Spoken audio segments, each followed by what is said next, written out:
ज्ञानरोचिपरिपूरितान्तर्बाह्याण्डकोशं हरितोपलाभम् तर्काभयेतं विधि सर्वपूर्व विज्ञानदमानतोऽस्मि प्रथमो हनुमान् नाम द्वितीयो भीमयेव च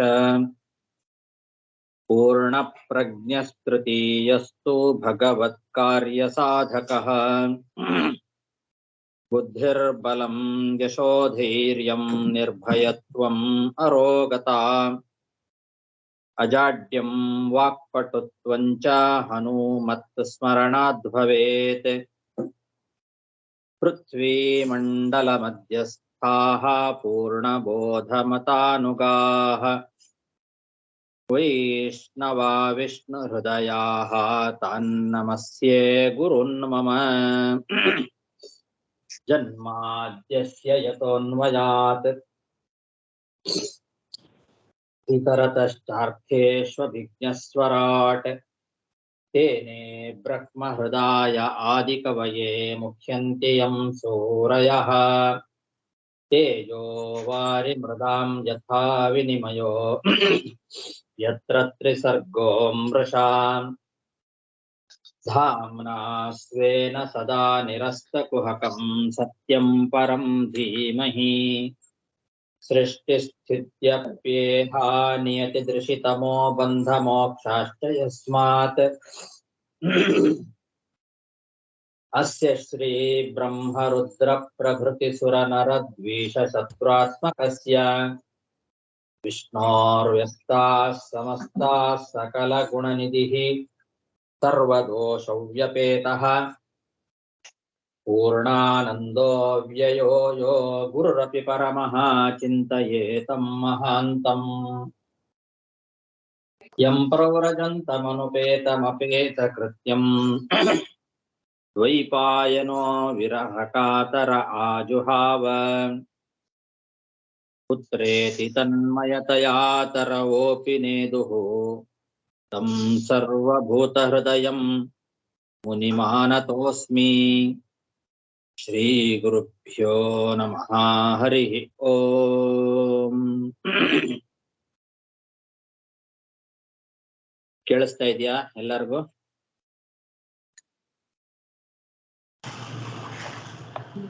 ಕೇಳಿಸಿದ ಗುರುಗಳೇ, ಕ್ಲಿಯರ್ ಆಗಿದೆ. ಶ್ರೀಮದ್ ಭಾಗವತದ ಚತುರ್ಥ ಸ್ಕಂದ 10ನೇ ಅಧ್ಯಾಯದಲ್ಲಿ ಇವತ್ತು 11ನೇ ಶ್ಲೋಕ. ಭಕ್ತಿಂ ಮುಹು ಪ್ರವಹತಾಂ ತ್ವಯಿ ಮೇ ಪ್ರಸಂಗೋ ಭೂಯಾದನಂತ ಮಹತಾಂ ಅಮಲಾಶಯಾನಾಂ ಯೇನಾಂಜಸೋದ್ವಣಮುರು ವ್ಯಸನಂ ಭವಾಬ್ಧಿಂ ನೇಷ್ಯೇ ಭವದ್ಗುಣಕಥಾಮೃತಪಾನಮತ್ತಃ. ವಾಸುದೇವ ರೂಪಿಯಾದ ಭಗವಂತನ ದರ್ಶನವನ್ನ ಪಡೆದಂತಹ ಧ್ರುವ ಆ ಭಗವಂತನ ಸ್ತೋತ್ರವನ್ನ ಮಾಡ್ತಾ ಇದ್ದಾನೆ. ಈ ಶ್ಲೋಕದಲ್ಲಿಯೂ ಕೂಡ ಆ ಭಗವಂತನ ಸ್ತೋತ್ರವನ್ನ ಮುಂದುವರಿಸ್ತಾ ಹೇಳ್ತಾನೆ, ಎಲೆ ಅನಂತ ಅಂತ ಸಂಬೋಧನೆ ಮಾಡ್ತಾನೆ. ಭೂಯಾದ್ ಅನಂತ ಮಹತಾಂ ಅಮಲಾಶಯಾನಾಂ ಅಂತ ಅನಂತ ಅಂತ ಭಗವಂತನನ್ನ ಸಂಬೋಧನೆ ಮಾಡ್ತಾ ಇದ್ದಾನೆ. ಅನಂತ ಅಂತಂದ್ರೆ ಎಲ್ಲ ಗುಣಗಳಿಂದ ಮಹಿಮೆಯಿಂದ ಅಂತ ಇಲ್ಲದೆ ಇರ್ತಕ್ಕಂಥವನು, ಅನಂತನಾಗಿರ್ತಕ್ಕಂಥವನು ಆ ಭಗವಂತ. ಎಲೆ ಅನಂತ, ಯಾರು ನಿನ್ನ ಪಾದ ಕಮಲಗಳನ್ನ ಭಜನೆ ಮಾಡ್ತಾರೋ, ನಿನ್ನ ಪಾದ ಕಮಲಗಳ ಭಜನೆ ಮಾಡೋದು ಅಲ್ಲ, ಆ ಪಾದವನ್ನ ಭಜಿಸುವವರ ಸಹವಾಸದಲ್ಲಿ ಯಾರು ಇರ್ತಾರೋ, ಏಕಾಂತ ಭಕ್ತರು ನಿನ್ನ ಪಾದ ಕಮಲಗಳ ಸುಗಂಧದ ಆಸೆಯನ್ನ ತುಂಬಿಕೊಂಡಂತಹ ಹೃದಯವುಳ್ಳ ನಿನ್ನ ಏಕಾಂತ ಭಕ್ತರೇನಿದ್ದಾರೆ, ಆ ಏಕಾಂತ ಭಕ್ತರ ಸಹವಾಸದಲ್ಲಿ ಯಾರು ಇರ್ತಾರೋ ಅವರು ಯಾವಾಗಲೂ ನಿನ್ನನ್ನೇ ಸ್ಮರಣೆ ಮಾಡ್ತಾ ಇರ್ತಾರೆ. ಅವರಿಗೆ ತಮ್ಮ ಮಕ್ಕಳು, ಮನೆ, ಸ್ನೇಹಿತರು, ಹಣ, ಗಂಡ, ಹೆಂಡತಿ, ಸಂಪತ್ತು ಇದ್ಯಾವುದನ್ನೂ ನೆನೆಯೋದಿಲ್ಲ ಅವರು.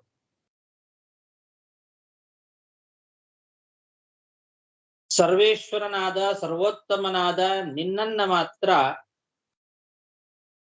ಸ್ಮರಣೆ ಮಾಡ್ತಾ ಇರ್ತಾರೆ.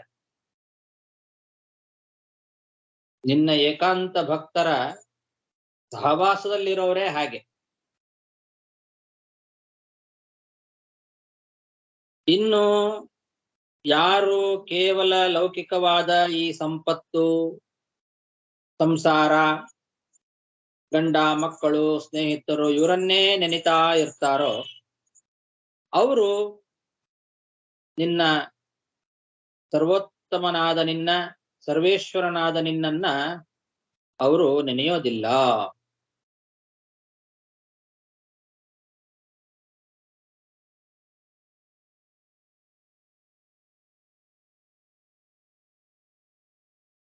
ಎಲೆ ಅನಂತ, ನಿನ್ನಲ್ಲಿ ನಿರಂತರವಾಗಿ ಭಕ್ತಿಯ ಪ್ರವಾಹವನ್ನ ಹರಿಸ್ತಕ್ಕಂತಹ ಶುದ್ಧ ಹೃದಯರಾದ ಆ ಏಕಾಂತ ಭಕ್ತರೇನಿದ್ದಾರೆ, ಆ ಏಕಾಂತ ಭಕ್ತರ ಸಂಗ ನನಗೂ ಆಗಲಿ ಅಂತಾನೆ ಧ್ರುವ. ಏಕಾಂತ ಭಕ್ತರು ಯಾವಾಗಲೂ ನಿನ್ನನ್ನ ನೆನಿತಾ ಇರ್ತಾರಲ್ಲ, ಅವರ ಸಹವಾಸದಿಂದ ನನಗೂ ಕೂಡ ಈ ಸಂಸಾರದ ದಡವನ್ನ ದಾಟ್ಲಿಕ್ಕೆ ಅನುಕೂಲ ಆಗ್ತದೆ. ಅದಕ್ಕೆ ಸಜ್ಜನರ ಸಹವಾಸ ಮಾಡಬೇಕು ಅಂತ ಶಾಸ್ತ್ರ ಇದಕ್ಕೆ ಹೇಳೋದು. ನಿನ್ನ ನಿರಂತರ ಭಕ್ತಿ ಪ್ರವಾಹದಲ್ಲೇ ಹರಿತಾ ಇರ್ತಕ್ಕಂಥವ್ರು ಆ ಏಕಾಂತ ಭಕ್ತರು. ಅವರು ಶುದ್ಧವಾದ ಹೃದಯವುಳ್ಳವರಾಗಿರ್ತಾರೆ. ಅಂತಹ ಮಹಾ ಏಕಾಂತ ಭಕ್ತರ ಸಂಗ ನನಗೂ ಆಗಲಿ. ಅದರಿಂದ ನಿನ್ನ ಗುಣಗಳ ವರ್ಣನೆ ಎಂಬತಕ್ಕಂತಹ ಅಮೃತಪಾನ, ನಿನ್ನ ಗುಣಗಳ ವರ್ಣನೆ ಮಾಡೋದೇ ಒಂದು ಅಮೃತಪಾನ, ಭವದ್ ಗುಣ ಕಥಾಮೃತ ಪಾನ. ಅದರಿಂದ ಮತ್ತಃ ಆ ಭಗವಂತನ ಗುಣಗಳ ಕಥೆಗಳೆಂಬ ಅಮೃತವನ್ನ ಪಾನ ಮಾಡಿ ಅದರಿಂದ ಮತ್ತನಾಗಿ ಬಿಟ್ರೆ ಬೇರೆ ಯಾವುದು ಬೇಕಾಗೋದಿಲ್ಲ. ಎಲ್ಲವನ್ನೂ ಮರೆತು ಬಿಡ್ತದೆ. ಅಮೃತಪಾನ ಮಾಡಿ ಮತ್ತರಾಗಿ ಬಿಟ್ರೆ ಬೇರೆ ಎಲ್ಲವೂ ಮರ್ತು ಹೋಗ್ತದೆ. ಹಾಗೆ ನಿನ್ನ ಗುಣಗಳೆಂಬ ಅಮೃತವನ್ನ ಪಾನ ಮಾಡಿ ಎಲ್ಲವನ್ನೂ ನಾನು ಮರೆಯುವಂತೆ ಆಗಲಿ. ಇದರಿಂದ ಏನಾಗ್ತದೆ? ಏನ ಅಂಜಸ ಉದ್ಬಣಂ ಉರು ವ್ಯಸನಂ ಭವಾಬ್ದಿಂ. ಈ ಭವಾಬ್ದಿ ಸಂಸಾರ ಎಂಬ ಒಂದು ದೊಡ್ಡ ಸಮುದ್ರ, ಅದು ಬಹಳ ದುಃಖಮಯವಾದದ್ದು. ಅಂತಹ ದುಃಖಮಯವಾದ ಸಂಸಾರ ಸಮುದ್ರದ ಆಚೆ ದಡವನ್ನ ಸುಖವಾಗಿ ನಾವು ಸೇರಬಹುದು, ಸುಲಭವಾಗಿ ಸೇರುವಂತೆ ಆಗಲಿ ಅಂತ. ಈ ಸಂಸಾರ ಅನ್ನೋ ಸಮುದ್ರವನ್ನ ನಾವು ದಾಟಬೇಕಾದ್ರೆ ಅದಕ್ಕೆ ಸುಲಭವಾದ ಉಪಾಯ ಅಂತಂದ್ರೆ ಏಕಾಂತ ಭಕ್ತರ ಸಹವಾಸ. ಯಾರು ಭಗವದ್ಭಕ್ತರಾಗಿ ಭಗವಂತನ ಚಿಂತನೆಯನ್ನ ಮಾಡ್ತಾ ಇರ್ತಾರಲ್ಲ, ಭಗವಂತನಲ್ಲೇ ಮನಸ್ಸನ್ನ ಇಟ್ಟು ನಿರಂತರವಾಗಿ ಭಕ್ತಿಯನ್ನ ಮಾಡ್ತಾ ಶುದ್ಧ ಹೃದಯರಾಗಿರ್ತಾರೆ, ಅಂಥವರ ಸಹವಾಸ ಮಾಡಿದ್ರೆ ಸಾಕು. ನಮಗೆ ಅವರಿಂದ ಏನಾಗ್ತದೆ? ಆ ಭಗವಂತನ ಕಥಾ ಶ್ರವಣ ಆಗ್ತದೆ. ಭಗವಂತನ ಮಹಿಮೆಗಳ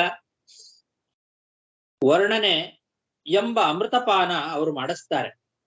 ಆ ಅಮೃತಪಾನವನ್ನ ಮಾಡಿ ನಾವು ಬೇರೆ ಎಲ್ಲವನ್ನೂ ಮರೆತು ಬಿಡಬಹುದು. ಅದರಿಂದ ಸುಖವಾಗಿ ಈ ಸಂಸಾರ ಸಮುದ್ರವನ್ನ ದಾಟಬಹುದು. ಈ ಸಂಸಾರ ಸಮುದ್ರದ ಆಚೆ ದಡ ಏನಿದೆ ಆ ದಡವನ್ನ ಆರಾಮವಾಗಿ ದಾಟಬಹುದು. ಇದು ಅಷ್ಟು ಸುಲಭ ಅಲ್ಲ ಸಂಸಾರದ ಸಮುದ್ರವನ್ನ ದಾಟೋದು. ಯಾಕೆ ಅಂದ್ರೆ ಉರುವ್ಯಸನಂ ಅಂತಾರೆ. ಭವಾಬ್ದಿ ಅಂತ ಅನ್ನೋದು ಉರುವ್ಯಸನ, ಬಹಳ ದೊಡ್ಡ ಕಷ್ಟಕರವಾದದ್ದು, ದುಃಖಮಯವಾದದ್ದು. ಅದನ್ನ ಮಹಾಪ್ರಯತ್ನದಿಂದ ದಾಟಬೇಕು. ಆದರೆ ಈಗ ನಾವು ಆರಾಮವಾಗಿ ದಾಟಿ ಬಿಡಬಹುದು. ಇಂತಹ ಭಗವದ್ಭಕ್ತರ ಸಂಘವನ್ನ ಮಾಡಿಬಿಟ್ರೆ, ಏಕಾಂತ ಭಕ್ತರ ಸಂಘವನ್ನ ಮಾಡಿಬಿಟ್ರೆ ಆರಾಮವಾಗಿ ಆಚೆ ದಡವನ್ನ ದಾಟಿ ಬಿಡಬಹುದು. ಆದ್ದರಿಂದ ಅಂತಹ ಭಗವದ್ಭಕ್ತರ ಸಂಘವನ್ನ ನನಗೆ ಕೊಡು ಅಂತ ಧ್ರುವ ವಾಸುದೇವ ರೂಪಿಯಾದ ಭಗವಂತನಲ್ಲಿ ಪ್ರಾರ್ಥನೆಯನ್ನ ಮಾಡ್ತಾ ಇದ್ದಾನೆ. ಭಕ್ತಿಂ ಮುಹು ಪ್ರವಹತಾಂ ತ್ವಯಿ ಮೇ ಪ್ರಸಂಗೋ ಭೂಯಾದನಂತ ಮಹತಾಂ ಅಮಲಾಶಯಾನಾಂ ಏನಾಂಜಸೋದ್ವಣಮುರುವ್ಯಸನಂ ಭವಾಬ್ಧಿಂ ನೇಷ್ಯೇ ಭವದ್ಗುಣಕಥಾಮೃತಪಾನಮತ್ತಃ ತೇನ ಸ್ಮರಂತ್ಯತಿತರಾಂ ಪ್ರಿಯಮೀಶಮಾದ್ಯಂ ಸ್ವಾನ್ ಸಂಪದಸ್ಸುತ ಸುಹೃದ್ಗೃಹವಿತ್ತದಾರಾನ್ ಯೇ ತ್ವಬ್ಜನಾಭವದೀಯ ಪದಾರವಿಂದ ಸೌಗಂಧ್ಯಲುಬ್ಧ ಹೃದಯೇಷು ಕೃತ ಪ್ರಸಂಗಾಃ. ಎಲೆ ಭಗವಂತ, ನಿನ್ನ ಏಕಾಂತ ಭಕ್ತರೇನಿದ್ದಾರೆ ಅವರ ಸಂಸರ್ಗ ನನಗೆ ಕೊಡು ಅಂತ ನಾನು ಕೇಳಿದೆ. ಏಕಾಂತ ಭಕ್ತರ ಸಂಸರ್ಗವನ್ನ ಮಾಡಿದವರು ಹೇಗಿರ್ತಾರೆ? ಅಮೃತಪಾನ ಮತ್ತಃ ಅಂತ ಹಿಂದೆ ಹೇಳಿದ, ಅದನ್ನೇ ವಿವರಣೆ ಮಾಡ್ತಾ ಇದ್ದಾನೆ ಇವಾಗ. ಆ ಭಕ್ತರ ಲಕ್ಷಣ ಭವದ್ಗುಣ ಕಥಾಮೃತ ಪಾನಮತ್ತಃ ಅಂತೇಳಿ ಹೇಳಿದ್ರಲ್ಲ, ಮತ್ತನಾಗಿ ಬಿಟ್ರೆ ನಿನ್ನ ಭಗವಂತನ ಆ ಒಂದು ಗುಣಗಳ ವರ್ಣನೆ ಎಂಬ ಅಮೃತಪಾನವನ್ನ ಮಾಡಿಬಿಟ್ರೆ ಬೇರೆ ಎಲ್ಲವನ್ನೂ ಮರೆತು ಬಿಡ್ತಾರೆ ಅಂತ ಅದರ ವಿವರಣೆನೇ ಈಗ ಹೇಳ್ತಾ ಇದ್ದಾರೆ. ನಿನ್ನ ಪಾದಕಮಲಗಳ ಸುಗಂಧ ಏನಿದೆ, ಸೌಗಂಧ್ಯ ಲುಬ್ಧ ಹೃದಯೇಶು, ನಿನ್ನ ಪಾದ ಕಮಲದ ಸೌಗಂಧ್ಯವನ್ನ ತಮ್ಮ ಹೃದಯದಲ್ಲಿ ತುಂಬಿಕೊಂಡಂತಹ ಆ ಏಕಾಂತ ಭಕ್ತರ ಸಹವಾಸ ಮಾಡಿಬಿಟ್ರೆ ಸುತ ಸುಹೃದ್ ಗೃಹ ವಿತ್ತದಾರಾನ್ ಸಂಪದ, ಗಂಡ ಹೆಂಡತಿ ಮಕ್ಕಳು ಮನೆ ಹಣ ಸಂಪತ್ತು ಇದೆಲ್ಲವನ್ನೂ ಕೂಡ ನೆನೆಯೋದೇ ಮರ್ತು ಬಿಡ್ತಾರೆ. ಕೇವಲ ನಿನ್ನ ಪಾದ ಕಮಲಗಳ ಧ್ಯಾನವನ್ನೇ ಮಾಡ್ತಾ ಇರ್ತಾರೆ. ಬೇರೆ ಯಾವುದು ಅವರಿಗೆ ಬೇಕು ಅಂತ ಅನ್ಸೋದಿಲ್ಲ. ಇದು ಭಕ್ತರ ಲಕ್ಷಣ. ಭಗವದ್ಭಕ್ತರು ಹೇಗಿರ್ತಾರೆ ಅಂತನ್ನೋದನ್ನ ಈ ಶ್ಲೋಕದಲ್ಲಿ ತಿಳಿಸ್ತಾ ಇದ್ದಾರೆ. ಆದರೆ ಯಾರು ಇದಕ್ಕೆ ವಿರುದ್ಧವಾಗಿ ಕೇವಲ ಸಂಪತ್ತನ್ನ ಮಕ್ಕಳನ್ನ ನೆಚ್ಚಿಕೊಂಡು, ಸ್ನೇಹಿತರನ್ನ ಗಂಡ ಹೆಂಡತಿ ಮಕ್ಕಳನ್ನ ನೆಚ್ಚಿಕೊಂಡು ಅದರಲ್ಲೇ ಆಸಕ್ತರಾಗಿ ಇರ್ತಾರೋ ಅಂಥವರು ನಿನ್ನ ಪಾದಸ್ಮರಣೆಯನ್ನ ಮಾಡೋದಿಲ್ಲ. ಹಾಗಾಗಿ ನನಗೆ ಏಕಾಂತ ಭಕ್ತರ ಸಹವಾಸವನ್ನ ಕೊಡು, ಅದರಿಂದ ನನಗೆ ಈ ಸಂಸಾರ ಮರೆಯುವಂತೆ ಮಾಡು, ನಿನ್ನ ಭಕ್ತರ ಸಂಘವನ್ನ ನನಗೆ ಕೊಡು ಅಂತ ಧ್ರುವ ಕೇಳ್ತಾ ಇದ್ದಾನೆ. ಈ ಶ್ಲೋಕದಲ್ಲಿ ತೇ ನ ಸ್ಮರಂತ್ಯತಿತರಾಂ ಪ್ರಿಯಂ ಈಶಮಾದ್ಯಂ ಸ್ವಾನ್ ಸಂಪದಃ ಸುತ ಸುಹೃತ್ ಗೃಹ ವಿತ್ತದಾರಾನ್ ಅಂತ ಇದೆ ಇಲ್ಲಿ. ಆದ್ರೆ ಭಾಗವತಕ್ಕೆ ವ್ಯಾಖ್ಯಾನವನ್ನ ಮಾಡ್ತಕ್ಕಂತಹ ಬೇರೆ ವ್ಯಾಖ್ಯಾನಕಾರರು ಇದಕ್ಕಿಂತಲೂ ಒಂದು ಬೇರೆ ಪಾಠವನ್ನ ಇಟ್ಟುಕೊಂಡಿದ್ದಾರೆ. ಇತ್ತೀಚೆಗಿನ ಪಾಠ ಅದು. ತೇನ ಸ್ಮರಂತ್ಯತಿತರಾಂ ಪ್ರಿಯಂ ಈಶಮರ್ತ್ಯಂ ಯೇ ಚಾನ್ವದಃ ಸುತ ಹೃದ್ ಗೃಹವಿತ್ತದಾರಾಹ ಅನ್ನೋ ಪಾಠ ಇಟ್ಟುಕೊಂಡಿದ್ದಾರೆ. ಆ ರೀತಿ ಪಾಠವನ್ನ ಇಟ್ಟುಕೊಂಡು ಅದಕ್ಕೇನು ಅರ್ಥ ಮಾಡಿದ್ದಾರೆ ಅಂದ್ರೆ, ನಿನ್ನ ಭಕ್ತರ ಸಂಘವನ್ನ ಮಾಡ್ತಕ್ಕಂಥವರು ತಮಗೆ ಅತ್ಯಂತ ಪ್ರಿಯವಾದ ಈ ಮರ್ತ್ಯ ಶರೀರವನ್ನು, ಅದಕ್ಕೆ ಸಂಬಂಧಿಸಿದ ಮಕ್ಕಳು ಮಿತ್ರರು ಮೊದಲಾದವರನ್ನು ನೆನೆಯೋದಿಲ್ಲ ಅಂತ ಈ ರೀತಿ ವಿವರಣೆಯನ್ನು ಕೊಟ್ಟಿದ್ದಾರೆ. ಯಾರು ಮಕ್ಕಳು ಸ್ನೇಹಿತರು ಮೊದಲಾದವರನ್ನೆಲ್ಲ ನೆನೀತಾ ಇರ್ತಾರೋ ಅವರು ನಿನ್ನನ್ನ ನೆನೆಯೋದಿಲ್ಲ ಅನ್ನೋ ಅಂಶ ಈ ರೀತಿ ಪಾಠವನ್ನು ಇಟ್ಟುಕೊಂಡಾಗ ಸಿಗೋದಿಲ್ಲ. ಅದಕ್ಕೆ ಪ್ರಾಚೀನ ಪಾಠ ಏನಿದೆ, ತೇನ ಸ್ಮರಂತ್ಯತಿತರಾಂ ಪ್ರಿಯಂ ಈಶಮಾದ್ಯಂ ಸ್ವಾನ್ ಸಂಪದ ಸುತಸುರುದ್ ಗೃಹವಿತ್ತದಾರಾನ್ ಅನ್ನೋ ಪ್ರಾಚೀನ ಪಾಠವನ್ನ ಇಟ್ಟುಕೊಂಡ್ರೆ, ನಿನ್ನ ಭಕ್ತರ ಸಂಘವನ್ನ ಮಾಡೋರು ಅತ್ಯಂತ ಪ್ರಿಯನಾದ ನಿನ್ನನ್ನೇ ಮರೆತು ಬಿಡ್ತಾರೆ ಅನ್ನ ಅಸಂಗತವಾದ ಅನ್ವಯ ಮೇಲ್ನೋಟಕ್ಕೆ ಕಾಣಿಸ್ತದೆ. ಆದ್ರೆ ಸರಿಯಾಗಿ ಅನ್ವಯ ಮಾಡಿಕೊಂಡ್ರೆ ಅದು ಬಹಳ ಸುಂದರವಾದ ಅರ್ಥವನ್ನ ಕೊಡ್ತದೆ ನಮಗೆ. ಮೇಲ್ನೋಟಕ್ಕೆ ನಿನ್ನನ್ನೇ ಮರೆತು ಬಿಡ್ತಾರೆ ಅನ್ನೋ ರೀತಿ ಇದೆ. ಪ್ರಿಯನಾದ ಸರ್ವೋತ್ತಮನಾದ ನಿನ್ನನ್ನೇ ನ ಸ್ಮರಂತಿ, ಮರೆತು ಬಿಡ್ತಾರೆ, ಅವರು ನಿನ್ನನ್ನು ಸ್ಮರಣೆ ಮಾಡೋದಿಲ್ಲ ಅಂತ ಮೇಲ್ನೋಟಕ್ಕೆ ಅರ್ಥ ಬರ್ತದೆ. ಆದ್ರೆ ಅನ್ವಯ ಹೇಗೆ ಮಾಡ್ಕೊಳ್ಬೇಕು ಅನ್ನೋದು ತಿಳ್ಕೋಬೇಕು ನಾವು, ಆವಾಗ ಗೊತ್ತಾಗ್ತದೆ. ಅದಕ್ಕೆ ಮಧ್ವಾಚಾರ್ಯರು ಈ ಶ್ಲೋಕಕ್ಕೆ ಅನ್ವಯವನ್ನ ಮಾಡಿ ತೋರಿಸ್ತಾ ಇದ್ದಾರೆ. ಯೇ ಸ್ವಾನ್ ಸಂಪದಃ ಸ್ಮರಂತಿ ತೇ ತ್ವಾಂ ನ ಸ್ಮರಂತಿ, ಯೇ ಭಗವದ್ಭಕ್ತ ಸಂಗಾಹ ಯೇ ಭವದ್ಭಕ್ತ ಸಂಗಾಹ ತೇ ಸ್ವಾನ್ ಸಂಪದೋ ನ ಸ್ಮರಂತಿ ಅಂತ ಇದು ಮಧ್ವಾಚಾರ್ಯರ ತಾತ್ಪರ್ಯ. ಅವಾಗ ನೋಡಿ, ಅನ್ವಯವನ್ನ ಹೀಗೆ ಮಾಡ್ಕೊಂಡ್ರೆ ಅರ್ಥ ಏನು ಬರುತ್ತೆ? ಯಾರು ತಮ್ಮ ಮಕ್ಕಳು ಮಿತ್ರ ಮೊದಲಾದವರನ್ನ ಸಂಪತ್ತುಗಳು ಎಂಬುದಾಗಿ ನೆನೀತಾ ಇರ್ತಾರೋ ಅವರು ನಿನ್ನ ಸ್ಮರಣೆ ಮಾಡೋದಿಲ್ಲ. ಯಾರು ನಿನ್ನ ಭಕ್ತರ ಸಹವಾಸದಲ್ಲಿ ಇರ್ತಾರೋ ಅವರು ತಮ್ಮ ಪುತ್ರ ಮಿತ್ರ ಮೊದಲಾದ ಎಲ್ಲ ಸಂಪತ್ತುಗಳನ್ನು ನೆನೆಯೋದಿಲ್ಲ ಅಂತ ಈ ರೀತಿ ಅರ್ಥ ಬರ್ತದೆ. ಹಾಗಾಗಿ ಈ ಪ್ರಾಚೀನವಾದ ಪಾಠ ಅದು ಸರಿಯಾಗಿ ಅನ್ವಯವನ್ನ ಮಾಡಿಕೊಂಡಾಗ ಒಳ್ಳೆ ಅರ್ಥವನ್ನ ಕೊಡ್ತದೆ. ಹಾಗಾಗಿ ಇದನ್ನೇ ಇಟ್ಟುಕೊಳ್ಳೋದು ಒಳ್ಳೆಯದು. ಅತ್ಯಂತ ಪ್ರಿಯನಾದ ಪ್ರಿಯಂ ಈಶಂ ಸರ್ವೋತ್ತಮನಾದ ಸರ್ವೇಶ್ವರನಾದಂತಹ ಆದ್ಯಂ ನಿನ್ನನ್ನ ಅವರು ನೆನೆಯೋದಿಲ್ಲ. ಯಾರು ಲೌಕಿಕವಾದ ಸಂಪತ್ತುಗಳಲ್ಲಿ ಸಂಸಾರದಲ್ಲಿ ಆಸಕ್ತರಾದವರು. ಆದರೆ ಯಾರು ಏಕಾಂತ ಭಕ್ತರ ಸಹವಾಸದಲ್ಲಿರ್ತಾರೋ, ಹಿಂದಿನ ಶ್ಲೋಕದಲ್ಲಿ ಹೇಳಿದಂತೆ ಆ ಏಕಾಂತ ಭಕ್ತರ ಸಹವಾಸ ಯಾರಿಗಿರ್ತದೋ ಅಂಥವರು ಇವರನ್ನೆಲ್ಲ ಮರ್ತು ಬಿಡ್ತಾರೆ. ಇದೆಲ್ಲ ಅವರಿಗೆ ಮರವು ಮಾಡಿಬಿಡ್ತದೆ.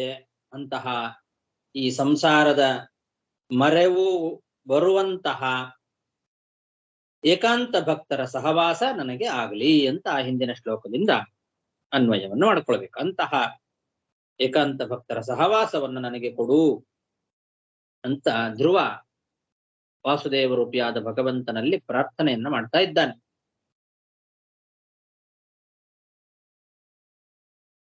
ತೇನ ಸ್ಮರಂತ್ಯತಿತರಾಂ ಪ್ರಿಯಮೇಶಮಾದ್ಯಂ ಸ್ವಾನ್ ಸಂಪದ ಸುತ ಸುಹೃದ್ಗೃಹವಿತ್ತದಾರಾನ್ ಯೇ ತ್ವಬ್ಜನಾಭವದೀಯ ಪದಾರವಿಂದ ಸೌಗಂಧ್ಯ ಲುಬ್ಧ ಹೃದಯೇಷು ಕೃತ ಪ್ರಸಂಗಾಃ.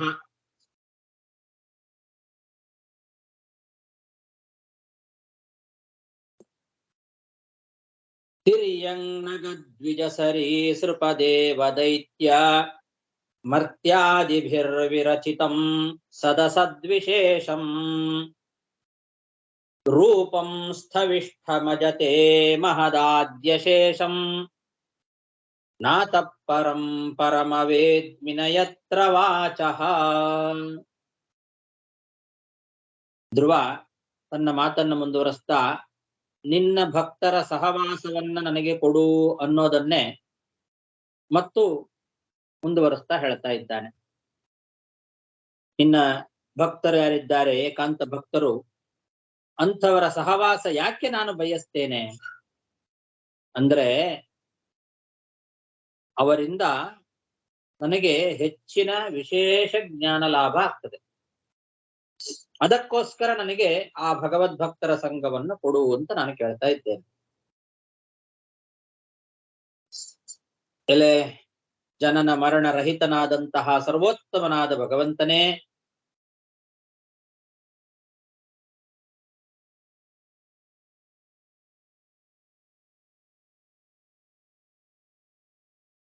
ಪರಮ ಅಂತ ಸಂಬೋಧನೆ. ಎಲ್ಲರಿಗಿಂತ ಉತ್ತಮನಾದವನು, ಸರ್ವೋತ್ತಮನಾದಂಥವನು ನೀನು, ಹೇ ಪರಮ ಅಂತ. ಸರ್ವೋತ್ತಮನೇ, ಜನನ ಮರಣಾದಿಗಳಿಂದ ರಹಿತನಾದಂಥವನೇ, ಈ ಸಂಸಾರ ಬ್ರಹ್ಮಾಂಡ ಅದು ಬಹಳ ದೊಡ್ಡದು. ಆ ಇಡೀ ಬ್ರಹ್ಮಾಂಡವೇ ನಿನಗೆ ಒಂದು ಪ್ರತಿಮೆಯಂತೆ ಇದೆ. ದೊಡ್ಡದಾದ ಮಹತ್ತಾದ ಒಂದು ಪ್ರತಿಮೆಯಾಗಿದೆ. ಈ ಬ್ರಹ್ಮಾಂಡ ಎಂಥದ್ದು ಅಂದ್ರೆ ಪಶು, ವೃಕ್ಷ, ಪಕ್ಷಿ, ಸರ್ಪ, ದೇವತೆಗಳು, ದಾನವರು, ಮನುಷ್ಯರು ಮೊದಲಾದವರಿಂದ ನಿರ್ಮಿತವಾದ ಪೃಥಿವ್ಯ, ತೇಜೋ, ವಾಯು, ಆಕಾಶ ಮೊದಲಾದ ಯಾವ ಪದಾರ್ಥಗಳಿದ್ದಾವೆ ಅವುಗಳಿಂದ ತುಂಬಿರ್ತಕ್ಕಂತಹ ಮಹದಾದಿ ಸಕಲ ತತ್ವಗಳ ಒಳಗೆ ತುಂಬಿಕೊಂಡಂತಹ ಈ ಬ್ರಹ್ಮಾಂಡ ಇದು ದೊಡ್ಡದಾದ ನಿನ್ನ ಪ್ರತಿಮೆಯಾಗಿದೆ ಅಂತ ಹೇಳ್ತಾ ಇದ್ದಾನೆ. ಇದು ಪುರುಷ ಸೂಕ್ತ ನಮಗೆ ಇದಕ್ಕೆ ಪ್ರಮಾಣವಾಗಿದೆ. ಪುರುಷ ಸೂಕ್ತದಲ್ಲಿ ಪಾದೋ ಅಸ್ಯ ವಿಶ್ವಭೂತಾನಿ ತ್ರಿಪಾದಸ್ಯ ಅಮೃತಂ ದಿವಿ ಅಂತ ಇಡೀ ಬ್ರಹ್ಮಾಂಡ ಅದು ಭಗವಂತನ ಶರೀರ, ಅವನ ಪ್ರತಿಮೆ, ಅವನ ಪ್ರತಿಮೆಯಂತೆ ಇದೆ ಅಂತ ಏನು ಪುರುಷ ಸೂಕ್ತ ವರ್ಣನೆ ಮಾಡ್ತದೆ ಅದನ್ನ ಇಲ್ಲಿ ಧ್ರುವ ಹೇಳ್ತಾ ಇದ್ದಾನೆ. ತಿರ್ಯಂಗ್ ನಗ ದ್ವಿಜ ಸರೀಸೃಪ ದೇವ ದೈತ್ಯ ಮರ್ತ್ಯಾದಿಭಿ ವಿರಚಿತಂ ಸದಸದ್ ವಿಶೇಷಂ. ತಿರ್ಯಕ್ ಅಂದ್ರೆ ಪಶುಗಳು, ತಿರ್ಯಕ್ ಪ್ರಾಣಿಗಳು. ನಗ ಅಂದ್ರೆ ವೃಕ್ಷಗಳು, ದ್ವಿಜ ಅಂದ್ರೆ ಪಕ್ಷಿಗಳು, ಸರೀಸೃಪ ಅಂದ್ರೆ ಸರ್ಪಗಳು, ದೇವತೆಗಳು, ದೈತ್ಯರು, ಮರ್ತ್ಯ ಅಂದ್ರೆ ಮನುಷ್ಯರು, ಇವರೇ ಮೊದಲಾದವರಿಂದ ನಿರ್ಮಾಣ ಮಾಡಲ್ಪಟ್ಟಂಥದ್ದು. ವಿರಚಿತಂ ಯಾವುದು? ಸದಸದ್ ವಿಶೇಷಂ ಅಂತ. ಸದಸದ್ ವಿಶೇಷ ಅಂತಂದ್ರೆ ಪಂಚಭೂತಗಳು ಅಂತ ಅರ್ಥ. ಪೃಥ್ವಿ, ಅಪು, ತೇಜಸ್ಸು ಈ ಮೂರನ್ನ ಸತ್ ಪದಾರ್ಥಗಳು ಅಂತ ಕರೀತಾರೆ. ವಾಯು ಮತ್ತು ಆಕಾಶಗಳನ್ನ ಅಸತ್ ಪದಾರ್ಥಗಳು ಅಂತ ಕರೀತಾರೆ ಶಾಸ್ತ್ರದಲ್ಲಿ, ಹಾಗೆ ಇದೆ. ಹಾಗಾಗಿ ಸದಸತ್ ಅಂದ್ರೆ ಪೃಥಿವ್ಯ, ತೇಜೋ ಮತ್ತು ವಾಯು ಆಕಾಶ ಎಂಬ ಸತ್ತು ಮತ್ತು ಅಸತ್ ಪದಾರ್ಥಗಳೇನಿದೆ ಅವುಗಳಿಂದ ವಿಶೇಷಂ ತುಂಬಿರ್ತಕ್ಕಂಥದ್ದು.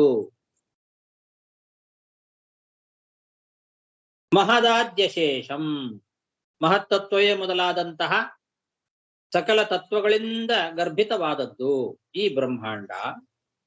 ಇದು ಹೇ ರೂಪಂ ಕವಿಷ್ಠಂ ರೂಪಂ, ಇದು ನಿನ್ನ ಒಂದು ಅತಿ ಮಹತ್ತಾದಂತಹ ಪ್ರತಿಮೆಯಾಗಿದೆ. ಈ ಬ್ರಹ್ಮಾಂಡ ಇದು ದೊಡ್ಡ ಪ್ರತಿಮೆ, ನಿನ್ನ ಪ್ರತಿಮೆ ಇದು. ಆದರೆ ಪ್ರತಿಮೆಯೇ ದೇವರಲ್ಲ.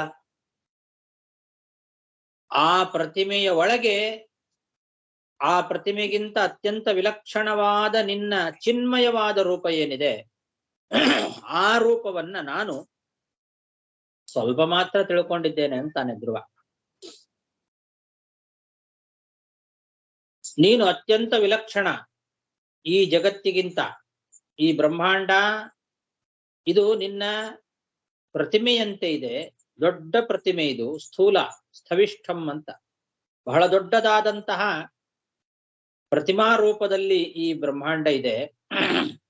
ಆದ್ರೆ ಈ ಬ್ರಹ್ಮಾಂಡಕ್ಕಿಂತ ನೀನು ಅತ್ಯಂತ ವಿಲಕ್ಷಣನಾಗಿದ್ದಿ. ಈ ಬ್ರಹ್ಮಾಂಡವೇ ನೀನಲ್ಲ, ಇದು ಜಡ. ಇದಕ್ಕಿಂತ ಅತ್ಯಂತ ವಿಲಕ್ಷಣವಾದ ಚಿನ್ಮಯವಾದ ನಿನ್ನ ರೂಪ ಇದೆ. ಆ ಚಿನ್ಮಯವಾದ ನಿನ್ನ ರೂಪವನ್ನ ನಾನು ಸ್ವಲ್ಪ ಮಾತ್ರ ತಿಳ್ಕೊಂಡಿದ್ದೇನೆ, ವಿಶೇಷವಾಗಿ ನಾನು ತಿಳ್ಕೊಂಡಿಲ್ಲ. ಅದಕ್ಕೋಸ್ಕರ ನಾನು ಆ ಭಗವದ್ಭಕ್ತರ ಸಂಘವನ್ನ ಬಯಸ್ತೇನೆ. ನಿನ್ನ ಆ ಒಂದು ಅದ್ಭುತವಾದ ಮಹಿಮೆಗಳು, ಆ ನಿನ್ನ ಚಿನ್ಮಯವಾದ ಸ್ವರೂಪ, ಅದು ನಾನು ಸ್ವಲ್ಪ ಮಾತ್ರ ತಿಳ್ಕೊಂಡಿದ್ದೇನೆ, ಪೂರ್ಣವಾಗಿ ಯಾರೂ ತಿಳ್ಕೊಂಡಿಲ್ಲ. ಪೂರ್ತಿಯಾಗಿ ವರ್ಣನೆ ಮಾಡಲಿಕ್ಕೆ ವೇದಗಳಿಂದಲೂ ಸಾಧ್ಯ ಇಲ್ಲ. ವೇದಗಳೇ ನ ಯತ್ರ ವಾಚಃ ಅಂತ. ವಾಚಃ ಅಂತಂದ್ರೆ ವೇದಗಳು.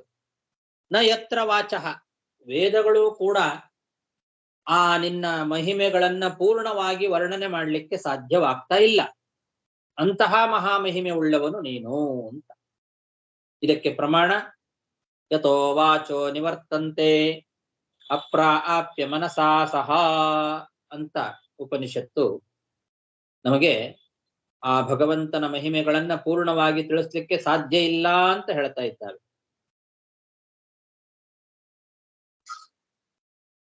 ಈಗ ಎದುರಿಗೆ ಭಗವಂತನನ್ನ ನೋಡ್ತಾ ಇದ್ದಾನೆ, ಸಾಕ್ಷಾತ್ತಾಗಿ ಭಗವಂತನನ್ನ ಧ್ರುವ ನೋಡ್ತಾ ಇದ್ದಾನೆ. ಆದರೂ ನಾನು ನಿನ್ನನ್ನ ತಿಳ್ಕೊಂಡಿಲ್ಲ ಅಂತ ಇದ್ದಾನೆ. ನ ವೇದ್ಮಿ ಅಂತಾನೆ. ಎದುರಿಗೆ ನೋಡ್ತಾ ಪ್ರತ್ಯಕ್ಷವಾಗಿ ಕಾಣ್ತಾ ಇದ್ರೂ ನಿನ್ನನ್ನ ತಿಳ್ಕೊಂಡಿಲ್ಲ ಅಂದ್ರೆ ಅದರ ಅರ್ಥ ಪೂರ್ಣವಾಗಿ ತಿಳ್ಕೊಂಡಿಲ್ಲ ಅಂತ ಅರ್ಥ.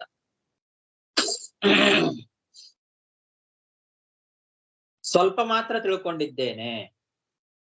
ಪಶ್ಯಮಾನೋಪಿತು ಹರಿಂ ನತು ವೇತ್ತಿ ಕಥಂಚನ ವೇತ್ತಿ ಕಿಂಚಿತ್ ಪ್ರಸಾದೇನ ಹರೇರಥ ಗುರೋಸ್ತಥಾ ಅಂತ ಇಲ್ಲಿ ಮಧ್ವಾಚಾರ್ಯರು ಬ್ರಹ್ಮತರ್ಕದ ವಾಕ್ಯವನ್ನ ನಮಗೆ ಇಲ್ಲಿ ಉದಾಹರಣೆ ಮಾಡಿ ತೋರಿಸ್ತಾ ಇದ್ದಾರೆ. ಯಾಕೆ ಅಂದ್ರೆ ಪ್ರಶ್ನೆ ಬರ್ತದಿಲ್ಲ ಅಂದ್ರೆ, ಭಗವಂತನನ್ನ ಪ್ರತ್ಯಕ್ಷವಾಗಿ ಕಾಣ್ತಾ ಇದ್ರೂ ಕೂಡ ನಾನು ಕಾಣ್ತಾ ಇಲ್ಲ ಅಂತಾನೆ. ನೋಡ್ತಾ ಇಲ್ಲ ನಾನು ಅಂದ್ರೆ ಏನರ್ಥ? ವಿಶೇಷವಾಗಿ ಕಾಣಿಸ್ತಾ ಇಲ್ಲ. ಹರಿವಾಯು ಗುರುಗಳ ಅನುಗ್ರಹದಿಂದ ಭಗವಂತನನ್ನ ಪ್ರತ್ಯಕ್ಷವಾಗಿ ಕಾಣ್ತಾ ಇದ್ರು ಇನ್ನೂ ವಿಶೇಷ ಜ್ಞಾನಕ್ಕೋಸ್ಕರ ತನಗೆ ಭಗವದ್ಭಕ್ತರ ಸಂಘ ಬೇಕು ಅಂತ ಧ್ರುವ ಭಗವಂತನಲ್ಲಿ ಪ್ರಾರ್ಥನೆ ಮಾಡ್ತಾ ಇದ್ದಾನೆ. ಇಲ್ಲಿ ಧ್ರುವ ಹೇಳುವಾಗ ಒಂದು ಮಾತು ಹೇಳ್ತಾನೆ, ನಿನ್ನ ಈ ಸ್ಥೂಲವಾದ ವಿರಾಟ್ ರೂಪವನ್ನ ಮಾತ್ರ ನಾನು ತಿಳ್ಕೊಂಡಿದ್ದೇನೆ. ಯಾಕೆಂದ್ರೆ ಅವನು ಹೇಳುವಾಗ್ಲೇನೆ ಈ ಇಡೀ ಬ್ರಹ್ಮಾಂಡ ನಿನ್ನ ಪ್ರತಿಮೆಯಂತೆ ಇದೆ ಅಂತ. ಇದು ವಿರಾಟ್ ರೂಪ, ಪುರುಷ ಸೂಕ್ತ ವರ್ಣನೆ ಮಾಡಿರ್ತಕ್ಕಂತಹ ವಿರಾಟ್ ರೂಪ ಇದು. ಅದನ್ನ ಅವನು ಹೇಳ್ತಾ ಇದ್ದಾನೆ. ಇದು ಸ್ಥೂಲ, ಈ ಸ್ಥೂಲವಾದ ವಿರಾಟ್ ರೂಪವನ್ನ ಮಾತ್ರ ನಾನು ತಿಳ್ಕೊಂಡಿದ್ದೇನೆ. ಆದರೆ ವೇದಗಳಿಗೂ ಅಗೋಚರವಾದಂತಹ ನಿನ್ನ ಸೂಕ್ಷ್ಮ ಸ್ವರೂಪ ಇದೆ, ಅದು ನನಗೆ ಗೊತ್ತಿಲ್ಲ, ಅದನ್ನ ನಾನು ತಿಳ್ಕೊಂಡಿಲ್ಲ. ಆದ್ರಿಂದ ಇನ್ನು ನನಗೆ ತಿಳಿಸಿಕೊಡು ಅಂತ. ಇಲ್ಲಿ ಶ್ರೀಧರಿಯ ವ್ಯಾಖ್ಯಾನ ಏನ್ ಹೇಳ್ತದೆ ಅಂದ್ರೆ, ನನಗಿನ್ನೂ ಅಭಿಮಾನ ಇದೆ, ನನಗೆ ಆ ಅಗೋಚರವಾದ ವೇದಗಳಿಂದ ಅಗೋಚರವಾದ ನಿನ್ನ ಸೂಕ್ಷ್ಮ ಸ್ವರೂಪ ತಿಳಿದಿಲ್ಲ. ಇದು ಸ್ಥೂಲವಾದಂತಹ ವಿರಾಟ್ ರೂಪ, ಅದನ್ನ ಮಾತ್ರ ನಾನು ತಿಳ್ಕೊಂಡಿದ್ದೇನೆ ಅಂತಾನೆ ಧ್ರುವ ಹೇಳ್ತಾ ಇದ್ದಾನೆ ಅಂತ ಶ್ರೀಧರಿ ವ್ಯಾಖ್ಯಾನ, ಗಿರಿಧರಿ ವ್ಯಾಖ್ಯಾನ ಇದೆಲ್ಲ ಹೇಳ್ತಾ ಇದ್ದಾವೆ. ಅಂದ್ರೆ ಇದು ಸ್ಥೂಲವಾದ ವಿರಾಟ್ ರೂಪ ಎದುರಿಗೆ ಕಾಣ್ತಾ ಇರೋದು, ಅದನ್ನ ಮಾತ್ರ ನಾನು ತಿಳ್ಕೊಂಡಿದ್ದೇನೆ, ಸೂಕ್ಷ್ಮ ಸ್ವರೂಪ ತಿಳಿದಿಲ್ಲ ಅಂತ. ಇದು ಅಸಂಗತ. ಯಾಕೆ ಅಂದ್ರೆ ಎದುರಿಗೆ ಕಾಣ್ತಾ ಇದ್ದಾನಲ್ಲ ವಾಸುದೇವ ರೂಪ, ಅದು ಸ್ಥೂಲ ರೂಪ ಅಲ್ಲ. ಎದುರಿಗೆ ಬಂದು ನಿಂತಹ ಆ ವಾಸುದೇವ ರೂಪ ಸೂಕ್ಷ್ಮವಾದ ಚಿನ್ಮಯ ರೂಪವೇ. ಸ್ಥೂಲ ರೂಪ ಅಲ್ಲ. ಅವನು ಹೇಳ್ತಾ ಇರೋದು ನಿನ್ನ ಈ ಸ್ಥೂಲವಾದ ರೂಪವನ್ನ ಮಾತ್ರ ನಾನು ತಿಳ್ಕೊಂಡಿದ್ದೇನೆ, ಸೂಕ್ಷ್ಮ ಸ್ವರೂಪವನ್ನು ತಿಳ್ಕೊಂಡಿಲ್ಲ ಅಂತ ಆ ರೀತಿ ವ್ಯಾಖ್ಯಾನ ಮಾಡಿಬಿಟ್ರೆ ಎದುರಿಗೆ ಬಂದು ನಿಂತ ಆ ವಾಸುದೇವ ರೂಪ ಅದು ಸೂಕ್ಷ್ಮ ರೂಪ ಅಲ್ಲ ಅಂತ ಹೇಳಿದಂತೆ ಆಗ್ತದೆ. ಅದು ಅಸಂಗತ. ಎದುರಿಗೆ ಬಂದು ನಿಂತಿದ್ದಾನೆ ಭಗವಂತ, ಅವನನ್ನ ನೋಡ್ತಾ ಇದ್ದಾನೆ. ಹೀಗಿರುವಾಗ ಈ ಸ್ಥೂಲ ರೂಪವನ್ನು ಮಾತ್ರ ನಾನು ತಿಳ್ಕೊಂಡಿದ್ದೇನೆ ಅಂತ ಹೇಳೋದು ಅಸಂಗತ. ಮತ್ತೆ ಚಿನ್ಮಯ ರೂಪ ಅದು ವೇದಗಳಿಂದ ಅಗೋಚರ ಅಂತನ್ನೋದು ಸರಿಯಲ್ಲ. ವೇದಗಳಿಂದಲೇ ತಿಳ್ಕೊಳ್ಬೇಕು. ಮತ್ತೆ ವೇದಗಳೇ ಆ ಭಗವಂತನ ಚಿನ್ಮಯವಾದ ರೂಪವನ್ನ ತಿಳಿಸಿಕೊಡ್ತದೆ. ಆದ್ರೆ ಈ ವ್ಯಾಖ್ಯಾನಕಾರರೆಲ್ಲ ಏನ್ ಹೇಳ್ತಾರೆ, ನಿನ್ನ ಆ ಸೂಕ್ಷ್ಮ ರೂಪ ವೇದಗಳಿಗೆ ಅಗೋಚರ, ವೇದಗಳು ಅದನ್ನ ತಿಳಿಸಿಕೊಡ್ಲಿಕ್ಕೆ ಸಾಧ್ಯ ಇಲ್ಲ ಅಂತ. ಅದು ಅಯುಕ್ತ. ಯಾಕೆ ಅಂದ್ರೆ ಶಬ್ದಗಳು ಅವ್ರು ಹೇಳೋ ಪ್ರಕಾರ ಯಾಕೆ ವೇದಗಳಿಗೆ ಅಗೋಚರ ಅಂದ್ರೆ, ಅವ್ರು ಹೇಳೋದು ಶಬ್ದ ಏನ್ ಮಾಡ್ತದೆ ಅಂದ್ರೆ ಸವಿಶೇಷವಾದ ರೂಪವನ್ನ ಮಾತ್ರ ಹೇಳ್ತಾವೆ, ನಿರ್ವಿಶೇಷವನ್ನ ಹೇಳೋದಿಲ್ಲ ಅಂತ. ಅವರಲ್ಲಿ ಸವಿಶೇಷ ರೂಪ ನಿರ್ವಿಶೇಷ ರೂಪ ಅಂತ ಎರಡಿದೆ. ನಿರ್ವಿಶೇಷವಾದ ರೂಪವನ್ನ ವೇದಗಳು ಹೇಳಲಿಕ್ಕೆ ಸಾಧ್ಯ ಇಲ್ಲ. ವೇದಗಳು ಶಬ್ದಗಳು ಏನ್ ಮಾಡ್ತಾವೆ, ಕೇವಲ ಸವಿಶೇಷ ರೂಪವನ್ನ ಮಾತ್ರ ಹೇಳ್ತಾವೆ. ಹಾಗಾಗಿ ಜಗತ್ಕಾರಣನಾದ ಸಗುಣ ಬ್ರಹ್ಮ ಅವನಿಗಿಂತ ಬೇರೆ ಆದವನು ನಿರ್ಗುಣ ಬ್ರಹ್ಮ, ನಿರ್ವಿಶೇಷ ಬ್ರಹ್ಮ. ಆ ನಿರ್ವಿಶೇಷ ಬ್ರಹ್ಮನನ್ನ ಸೂತ್ರಕಾರರು ಎಲ್ಲಿಯೂ ಹೇಳೋದಿಲ್ಲ, ಮತ್ತು ಶಬ್ದದಿಂದ ಹೇಳಲಿಕ್ಕೆ ಅದು ಸಾಧ್ಯವೂ ಇಲ್ಲ ಅಂತ ಈ ರೀತಿ ವ್ಯಾಖ್ಯಾನ ಮಾಡ್ತಾರೆ.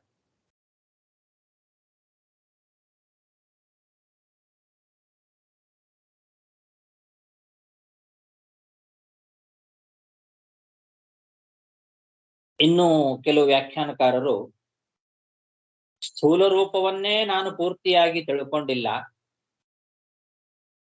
ಯತ್ರ ವಾದ ವೇದ ವಿದ್ಯೆ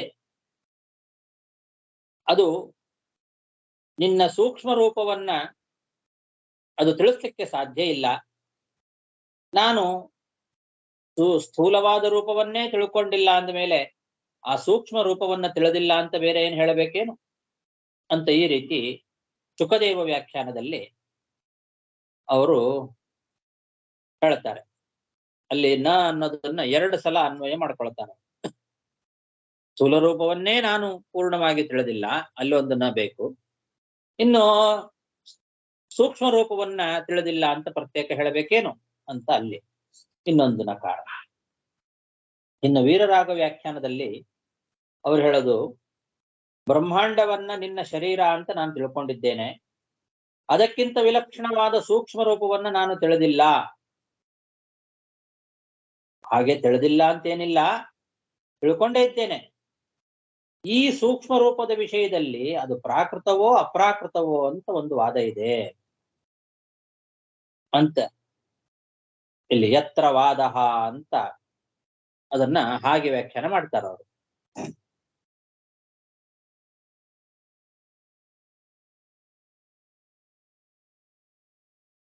ಇನ್ನು ಬೇರೆ ಕೆಲವರು ವಿಶ್ವನಾಥ ವ್ಯಾಖ್ಯಾನ, ಜೀವಗೋಸ್ವಾಮಿ ವ್ಯಾಖ್ಯಾನಗಳಲ್ಲಿ ನವೇದ್ಮಿ ಅಂದ್ರೆ ಎದುರಿಗೆ ಭಗವಂತ ನಿಂತಿದ್ದಾನೆ, ಇವಾಗ ನವೇದ್ಮಿ ಅಂತ ಹೇಳ್ತಾ ಇದ್ದಾನೆ. ಅಂದ್ರೆ ವರ್ತಮಾನ ಸಾಮೀಪ್ಯೆ ವರ್ತಮಾನವದ್ವಾ ಅಂತ ಒಂದು ವ್ಯಾಕರಣದಲ್ಲಿ ಸೂತ್ರ ಇದೆ.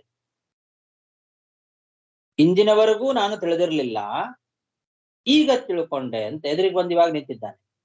ಎದುರಿಗೆ ಬಂದು ನಿಂತಾಗ ನಾನು ತಿಳ್ಕೊಂಡಿಲ್ಲ ಅಂತ ಹೇಳೋದು ಹೆಂಗೆ ಅಂದ್ರೆ ವರ್ತಮಾನ ಸಾಮೀಪ್ಯ, ಸಮೀಪದಲ್ಲಿ ತಿಳ್ಕೊಂಡಿರ್ಲಿಲ್ಲ, ಇದುವರೆಗೂ ನಾನು ತಿಳ್ಕೊಂಡಿರ್ಲಿಲ್ಲ ಅಂತ ಹಾಗರ್ಥ ಅಂತ. ಹಿಂದೆ ತಿಳಿದಿಲ್ಲವಾದ್ದರಿಂದಲೇ ನಾನು ನನ್ನ ತಂದೆ ತಾತಂದಿರು ಅವರೆಲ್ಲ ಏನು ಒಂದು ಸ್ಥಾನದಲ್ಲಿದ್ದಾರೆ, ಅದಕ್ಕಿಂತಲೂ ಹೆಚ್ಚಿನ ಸ್ಥಾನವನ್ನ ಪಡೆಯಬೇಕು ಅಂತ ಬಯಸಿದ್ದೆ. ಆದ್ರೆ ಈಗ ನಿನ್ನ ಈ ಒಂದು ಶಂಕ ಸ್ಪರ್ಶದಿಂದ ನನಗೆ ಅರ್ಥ ಆಯ್ತು ಅಂತ ಈ ರೀತಿ ಅವರು ವ್ಯಾಖ್ಯಾನ ಮಾಡಿದ್ದಾರೆ. ಆದ್ರೆ ಹಿಂದೆ ತಿಳಿದಿಲ್ಲ ಅಂತಂದಾಗಿದ್ರೆ ಅವನಿಗೆ ಅಜ್ಞಾನ ಇತ್ತು ಅಂತ ಆಯ್ತು. ಅಜ್ಞಾನಿಗೆ ಸಾಕ್ಷಾತ್ಕಾರ ಹೇಗಾಯ್ತು? ಹಿಂದೆ ತಿಳ್ಕೊಂಡಿರ್ಲಿಲ್ಲ ಅಂತ ಅರ್ಥ ಮಾಡಿಬಿಟ್ರೆ ಸಾಕ್ಷಾತ್ಕಾರ ಹೇಗಾಯ್ತು ಅವನಿಗೆ? ಹಾಗಾದ್ರೆ ಶ್ರವಣ ಮನನ ಮೊದಲಾದವುಗಳನ್ನ ಮಾಡಿ ಚೆನ್ನಾಗಿ ಭಗವಂತನನ್ನ ತಿಳಿದ ಮೇಲೆ ಧ್ಯಾನ ಮಾಡಬೇಕು. ಆ ಧ್ಯಾನದಿಂದಲೇ ಸಾಕ್ಷಾತ್ಕಾರ. ಹಾಗಾಗಿ ಅವನಿಗೆ ತಿಳಿದಿದೆ ಅಂತಾನೆ ಅರ್ಥ. ಇದುವರೆಗೂ ತಿಳ್ಕೊಂಡಿರ್ಲಿಲ್ಲ ಅಂತ ಹೇಳೋದು ಸರಿಯಲ್ಲ.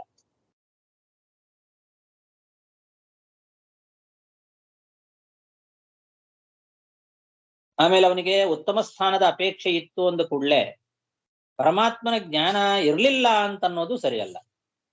ಅವ್ರು ಹಾಗೆ ಹೇಳಿದ್ದಾರೆ, ನನಗೆ ನಿನ್ನ ಜ್ಞಾನ ಇರಲಿಲ್ಲ, ಆದ್ರಿಂದ ನನಗೆ ನನ್ನ ತಂದೆ ತಾತ ಮೊದಲಾದವರೆಲ್ಲ ಏನೊಂದು ಸ್ಥಾನದಲ್ಲಿದ್ದಾರೆ ಅದಕ್ಕಿಂತಲೂ ಹೆಚ್ಚಿನ ಸ್ಥಾನವನ್ನು ಪಡೆಯಬೇಕು ಅನ್ನೋ ಆಸೆ ಅಂತ. ಆ ಆಸೆ ಇದ್ದ ಕೂಡಲೇ ತತ್ವಜ್ಞಾನ ಇರಬಾರದು ಅಂತೇನಿಲ್ಲ. ಈಗ ಲೋಕಪಾಲ ದೇವತೆಗಳಿದ್ದಾರೆ. ಆ ಎಲ್ಲ ದೇವತೆಗಳಿಗೆ ಆ ಲೋಕಪಾಲದ ಒಂದು ಲೋಕಪಾಲಕತ್ವ, ಆ ಲೋಕದ ಆಧಿಪತ್ಯ, ಅದರ ಅಭಿಲಾಷೆ ಇದ್ದೇ ಇರ್ತದೆ. ಅದು ಭೂಷಣವೇ ಅವರಿಗೆ. ಅದಿದ್ದು ಕೂಡಲೇ ಅವರಿಗೆ ಅಜ್ಞಾನ ಇದೆ, ತತ್ವಜ್ಞಾನ ಇಲ್ಲ ಅಂತ ಅನ್ನೋದು ಸರಿಯಲ್ಲ. ಹಾಗಾಗಿ ಈ ಎಲ್ಲ ವ್ಯಾಖ್ಯಾನಗಳಲ್ಲಿ ಈ ರೀತಿಯಾದ ತೊಂದರೆಗಳೆಲ್ಲ ಇದೆ. ನಿಜವಾಗ್ಲೂ ಅರ್ಥ ಏನು ಅಂದ್ರೆ, ವಸ್ತುತಃ ಶಂಖದ ಸ್ಪರ್ಶದಿಂದ ಭಗವಂತನ ಜ್ಞಾನ ಧ್ರುವನಿಗೆ ಬಂದದ್ದಲ್ಲ. ಹಿಂದೆನೆ ನಾವು ನೋಡಿದ್ದೇವೆ, ಅದು ಸುಪ್ತವಾಗಿತ್ತು ಅಂತ ಅಲ್ಲೇ ಹೇಳಿದ್ದಾರೆ. ಪ್ರಸುಪ್ತಾಂ ಇಮಾಂ ವಾಚಂ ಅಂತ ಅವನೇ ಹೇಳ್ತಾನೆ ಧ್ರುವ. ಅವನ ವಾಗಿಂದ್ರಿಯ ಜಡವಾಗಿತ್ತು. ಅದು ಶಂಖದ ಸ್ಪರ್ಶದಿಂದ ಚೈತನ್ಯವನ್ನ ತುಂಬಿ ಸ್ತೋತ್ರ ಮಾಡ್ಲಿಕ್ಕೆ ಅದರಲ್ಲಿ ಸಾಮರ್ಥ್ಯ ಬಂತು. ಹೊರತು ಅಜ್ಞಾನಿಯಾಗಿದ್ದ ಧ್ರುವ, ಏನೂ ಗೊತ್ತಿರಲಿಲ್ಲ, ಈಗ ಜ್ಞಾನಿ ಆದ ಅಂತ ಹಿಂಗೆಲ್ಲ ಅರ್ಥ ಮಾಡಬಾರದು.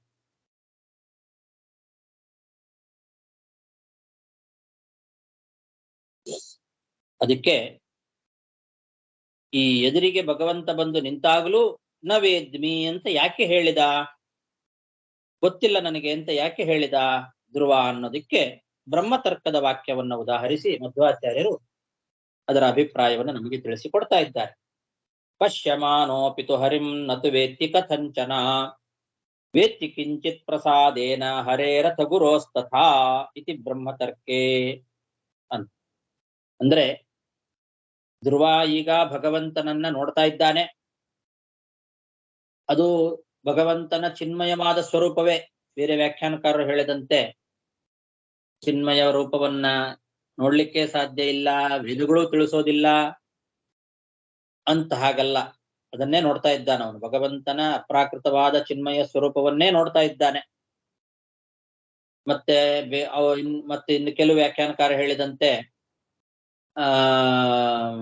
ಸ್ಥೂಲವಾದ ಈ ಬ್ರಹ್ಮಾಂಡ ಸ್ವರೂಪಿಯಾದ ನಿನ್ನ ಸ್ಥೂಲ ರೂಪವನ್ನು ಮಾತ್ರ ನಾನು ತಿಳ್ಕೊಂಡಿದ್ದೇನೆ, ಸೂಕ್ಷ್ಮ ರೂಪವನ್ನು ತಿಳ್ಕೊಂಡಿಲ್ಲ ಅಂತಂದ್ರೆ ಈಗ ಎದುರಿಗೆ ಕಾಣ್ತಾ ಇರೋದೇನು ಸ್ಥೂಲ ರೂಪ ಅಲ್ಲ.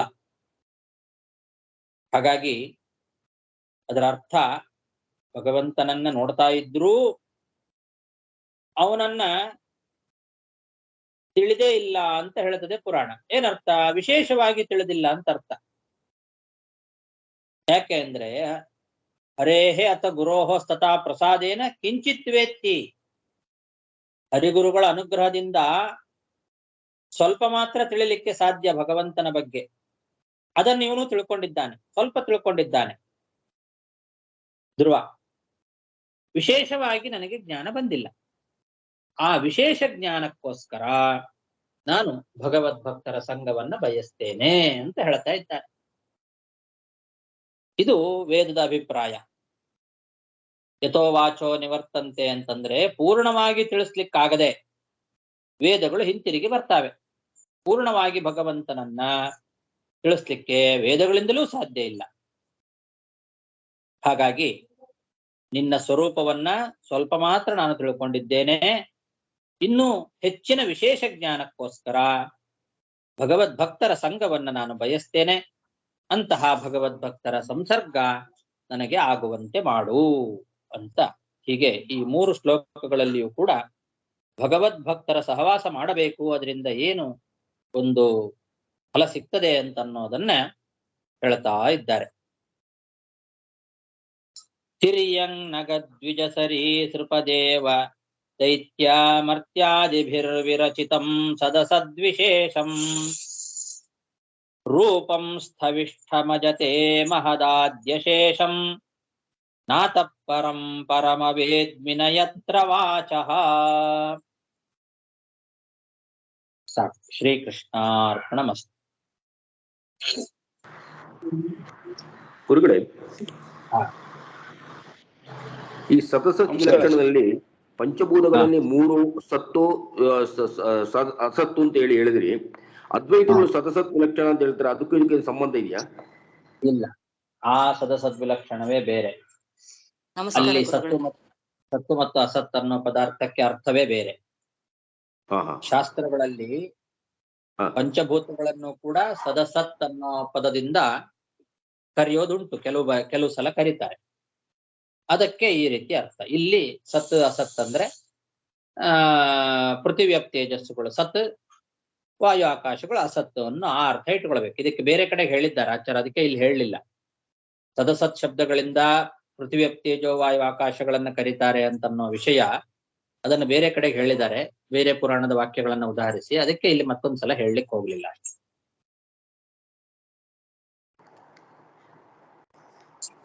ಧನ್ಯವಾದಗಳು. ಇದನ್ನ ಬಂದು ಇಲ್ಲಿ ಹೇಳಿದ್ದಾರೆ ಆಚಾರ್ಯ. ನಾವು 2ನೇ ಸ್ಕಂದದಲ್ಲಿ 5ನೇ ಅಧ್ಯಾಯ ನೋಡ್ತಾರೆ. ಸದಾ ಸಂಹತ್ಯ ಸಾನ್ಯೋನ್ಯಂ ಭಗವತ್ ಶಕ್ತಿ ಚೋದಿತಾಹ ಸತ್ ಅಸತ್ ಉಪಾದಾಯ ನೋಭಯಂ ಸಚುರುಗು ಅದಹ. ಅಲ್ಲಿ ಕೊಟ್ಟಿದ್ದಾರೆ ನಿಮಗೆ ಮಾತ್ಸ್ಯ ಪುರಾಣ ಕೊಡ್ತಾರೆ.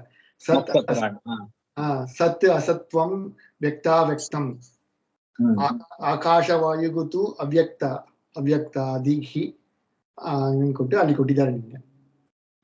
33ನೇ ಶ್ಲೋಕ 5ನೇ ಅಧ್ಯಾಯ. ಹೇಗ್ ಗೊತ್ತಾಯ್ತು ನಿಮಗೆ? ಇಲ್ಲೆಲ್ಲಾದ್ರೂ ನೋಡಿದ್ರೋ ಅಥವಾ ನಿಮ್ಗೆ ಜ್ಞಾಪಕ ನೋಡ್ತಾ ಇದ್ದಾನಲ್ಲ ಈ ಬ್ರಹ್ಮಾಂಡ ಸೃಷ್ಟಿ, ಸೊ ಜ್ಞಾಪಕ ಬಂತು. ಒಳ್ಳೇದು ಒಳ್ಳೇದು, ಹಾಗಿರ್ಬೇಕು. ತಕ್ಷಣ ಜ್ಞಾಪಕ ಬರ್ಬೇಕು. ನನಗೆ ಅದು ಎಲ್ಲಿ ಬಂದಿದೆ ಅಂತ ಜ್ಞಾಪಕ ಬಂದಿರ್ಲಿಲ್ಲ. ಆತರ ತಕ್ಷಣ ಇಂಥ ಶ್ಲೋಕದಲ್ಲಿ ಬಂದಿದೆ ಅಂತ ನೀವು ಹೇಳಿದ್ದು ಬಹಳ ಒಳ್ಳೇದಾಯ್ತು. ಆಮೇಲೆ ಈ ಸ್ಥವಿಷ್ಠ ಎಂಬ ಶಬ್ದಕ್ಕೆ ಇಲ್ಲಿ ಏನ್ ಕೊಟ್ಟಿದ್ದಾರೆ ಸರ್ ಈ ವ್ಯಾಖ್ಯಾನದಲ್ಲಿ ಪ್ರಕಾಶಿಕಾಲಿ? ಸ್ಥೂಲ ಅಂತ ಅರ್ಥ. ಸ್ಥವಿಷ್ಟಂ ಸ್ಥೂಲತಮಂ ತಿರ್ಯಗಾದಿಭಿಃ ವಿರಚಿತಂ ಬ್ರಹ್ಮಾಂಡಾಖ್ಯಂ ರೂಪಂ ವೇದ್ಮಿ. ಸ್ಥವಿಷ್ಟಂ ಅಂದ್ರೆ ಸ್ಥೂಲವಾದದ್ದು, ಸ್ಥೂಲ ಶರೀರ ಅಂತ ಅರ್ಥ. ಓಕೆ, ಇಲ್ಲಿ ಏನ್ ಕೊಟ್ಟಿದೆ? ಬ್ರಹ್ಮಾಂಡಾಖ್ಯಂ ತೇ ಸ್ಥವಿಷ್ಟಂ ಸ್ಥೂಲತಮಂ ರೂಪಂ ಪ್ರತಿಮಾ ಏತಗ ಮಾತ್ಪರಂ ವಿಲಕ್ಷಣಂ ಚಿದಾನಂದಾತ್ಮಕಂ ರೂಪಂ ಹರೇಃ ಗುರೋಃ ಪ್ರಸಾದೇನ ಕಿಂಚಿತ್ ಪಶ್ಯನ್ ನ ವಿಶೇಷತಃ ವೇದ್ಮಿ. ಸೊ ಈ ಸ್ಥೂಲ ರೂಪನ ಬಂದು ಈ ಬ್ರಹ್ಮಾಂಡ ವಿರಾಟ ರೂಪವೇ ಬಂದು ಇವನ್ ರೂಪಾನ್ ನಂಗೆ ಅಲ್ಲಿ ಹಂಗೆ ಸರಿ ಅರ್ಥ ಅಲ್ಲ. ಇಲ್ಲ, ಇದು ಬ್ರಹ್ಮಾಂಡ ಭಗವಂತನ ಪ್ರತಿಮಾ ಸ್ಥಾನದಲ್ಲಿ ಇರ್ತಕ್ಕಂಥ ರೂಪ, ಸ್ಥೂಲತಮವಾದ ರೂಪ. ಈಗ ಪ್ರತಿಮೆ ಇದಲ್ಲ, ಪ್ರತಿಮೆಯಲ್ಲಿ ಭಗವಂತನನ್ನ ಕಾಣಬೇಕು. ನಮ್ಗೆ ಭಗವಂತನ ಪೂಜೆಗೆ ಒಂದು ಪ್ರತಿಮೆ ಬೇಕಲ್ವಾ? ರೈಟ್. ಆ ಪ್ರತಿಮೆ ಈ ಬ್ರಹ್ಮಾಂಡ. ರೈಟ್. ಇದು ಸ್ಥೂಲವಾದ ಒಂದು ರೂಪ, ಇದು ಪ್ರತಿಮಾ. ಇದಕ್ಕಿಂತ ಅತ್ಯಂತ ವಿಲಕ್ಷಣನಾಗಿ ಚಿದಾನಂದ ಸ್ವರೂಪನಾಗಿದ್ದಾನೆ ಭಗವಂತ. ಅದನ್ನ ನೋಡುವ, ಅದನ್ನ ಉಪಾಸನೆ ಮಾಡುವ ಶಕ್ತಿ ನಮಗಿಲ್ಲ. ನಮ್ಮಂತಹ ಸಾಧಾರಣ ವ್ಯಕ್ತಿಗಳಿಗೆ ಅದು ಸಾಧ್ಯ ಇಲ್ಲ. ನಮಗೆಲ್ಲ ಪ್ರತಿಮಾಸು ಅಪ್ರಬುದ್ಧಾನಾಂ ಅಂತ ಹೇಳಿದ್ದಾರೆ. ಅಪ್ರಬುದ್ಧರಿಗೆ ಪ್ರತಿಮೆಯೇ ಭಗವಂತನ ಪೂಜೆಗೆ ಸಾಧನ. ಹಾಗಾಗಿ ನಮಗೆ ಆ ಪ್ರತಿಮೆ ಅಂದ್ರೆ ಯಾವುದು ಅಂದ್ರೆ ಇದು ಬ್ರಹ್ಮಾಂಡವೇ ಪ್ರತಿಮೆ. ಪಾದೋಸ್ಯ ವಿಶ್ವಾಭೂತಾನಿ ತ್ರಿಪಾದಸ್ಯ ಅಮೃತಂ ದಿವಿ ಅಂತ ಹೇಳಿದಂತೆ, ಪುರುಷ ಸೂಕ್ತ ಪ್ರತಿಪಾದನೆ ಮಾಡಿದಂತೆ ಬ್ರಹ್ಮಾಂಡ ಸ್ವರೂಪಿಯಾಗಿದ್ದಾನೆ ಭಗವಂತ ಅಂತ ಚಿಂತನೆ ಮಾಡಬೇಕು. ಇದು ಸ್ಥೂಲ ಪ್ರತಿಮಾ. ಇದಕ್ಕಿಂತ ಅತ್ಯಂತ ವಿಲಕ್ಷಣವಾದ ಪ್ರತಿಮಾ ಚಿದಾನಂದಾತ್ಮಕವಾದ ರೂಪ. ಅದನ್ನ ನಾನು ಹರಿಗುಳುಗಳ ಅನುಗ್ರಹದಿಂದ ಸ್ವಲ್ಪ ಮಾತ್ರ ತಿಳ್ಕೊಂಡಿದ್ದೇನೆ. ಯಾಕೆ? ಪಶ್ಯನ್ನಪಿ, ಎದುರಿಗೆ ನೋಡ್ತಾ ಇದ್ದಾನಲ್ಲ, ಸ್ವಲ್ಪ ಮಾತ್ರ ತಿಳ್ಕೊಂಡಿದ್ದೇನೆ. ವಿಶೇಷವಾಗಿ ತಿಳ್ಕೊಳ್ಬೇಕು ಅಂತ ನನಗೆ ಅಪೇಕ್ಷೆ ಇದೆ. ಅದನ್ನ ವಿಶೇಷವಾಗಿ ನನಗೆ ತಿಳಿಸ್ಲಿಕ್ಕೋಸ್ಕರ ಸಜ್ಜನರ ಸಹವಾಸ ಬೇಕು. ಏಕಾಂತ ಭಕ್ತರ ಸಹವಾಸ ಬೇಕು. ಈ ವಿಷ್ಣು ಸಹಸ್ರನಾಮದಲ್ಲಿ ಬರ್ತದೆ ಸ್ಥವಿಷ್ಟಃ ಎಂಬ ಒಂದು ಪದ ಬರ್ತದೆ ನಮ್ಮ ವಿಷ್ಣು ಸಹಸ್ರನಾಮದಲ್ಲಿ. ಅಲ್ಲಿ ಕೂಡ ಅತಿಶಯೇನ ಸ್ಥೂಲಗ ಸ್ಥವಿಷ್ಟಗ ಅಂತ ಕೊಟ್ಟಿದ್ದಾರೆ.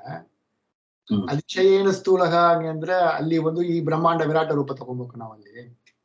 ಏನು ಅಕ್ಷಯೇನ ಅತಿಶಯೇನ ಸ್ಥೂಲಗ. ಹೌದು, ಅತಿಶಯೇನ ಸ್ಥೂಲ ಅಂದ್ರೆ ಬಹಳ ದೊಡ್ಡದು ಅಂತ ಅರ್ಥ. ಓಕೆ, ಬಹಳ ದೊಡ್ಡದು ಅಂದ್ರೆ ಅದೇ ಬ್ರಹ್ಮಾಂಡ. ಓಕೆ, ಬಹಳ ದೊಡ್ಡದು ಅವನು, ಸ್ಥೂಲನೂ ಹೌದು ಸೂಕ್ಷ್ಮನೂ ಹೌದು ಅಂತ ಎರಡು. ಓಕೆ, ಅಣೋರಣೀಯಾನ್ ಮಹತ್ವ ಮಹೀಯಾನ್ ಅಂತ ವೇದ ಹೇಳ್ತಲ್ಲ, ಅದರ ಅಭಿಪ್ರಾಯ. ಓಕೆ.